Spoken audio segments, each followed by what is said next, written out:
commence tout d'abord par la détection avec ce challenge que nous mettons en place en Coupe R3, qui s'inscrit donc dans le championnat de France Super Sport 300.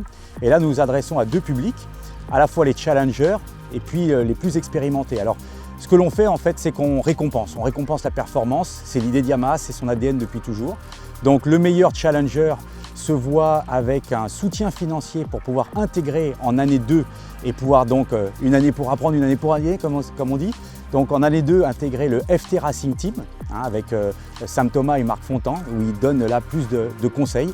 Et puis en ce qui concerne le champion toute catégorie, là pour le coup, Scratch en Super Sport avec une R3, eh bien on le soutient et là on lui paye une saison dans le championnat d'Europe, la Coupe d'Europe Yamaha R3 Monster, qui se passe sur les circuits européens. Et donc cette année, par exemple, c'est Grégory Carbonel, le champion de l'année dernière, qui se voit offrir ce guidon pour cette année. Le Challenge R3, c'est quelque chose de très intéressant parce qu'on voit que la catégorie 300 bat son plein, il y a beaucoup de monde. On voit qu'ils font 2 séries ce week-end encore. Donc pour des jeunes, c'est un peu l'endroit où ils essayent d'éclore. Et je trouve que YAM, ce qu'ils font, c'est top parce que déjà, ça pousse les gens à rouler sur des R3. Donc ça, c'est très bien pour la marque. Mais derrière, il y a un réel challenge et un réel enjeu. C'est-à-dire que le vainqueur, il se retrouve propulsé sur un championnat international, sur une coupe de marque où tout le monde a les mêmes motos. Et je pense que si ça doit révéler quelqu'un, c'est pour moi une filière, c'est très bien ce que fait YAM. Et je trouve que l'idée est bonne. Et moi je trouve ça top. Après, j'ai pas connu ça à mon époque parce qu'on n'était pas sur le même type de moto, c'était pas les mêmes catégories vraiment. Mais ça existait avec le Prix de l'Avenir, l'équipe de France qui emmenait un peu les jeunes en championnat d'Europe, enfin qui emmenait pas qu'un peu, qui emmenait les jeunes en championnat d'Europe et en championnat de France. Donc voilà, c'était plus fédéral. Là, c'est vraiment la marque qui fait ça et qui ont leur marque au niveau européen.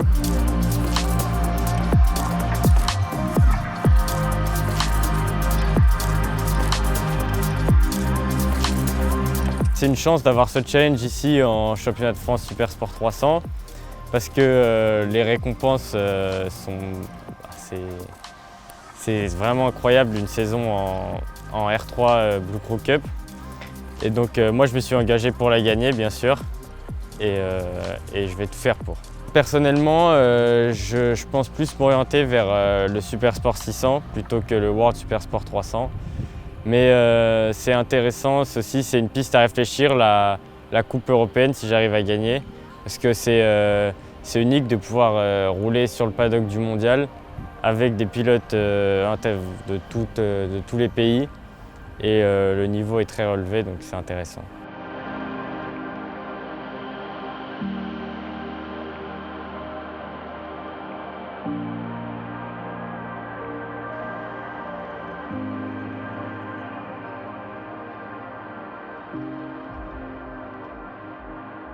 Le Rockstar Challenge,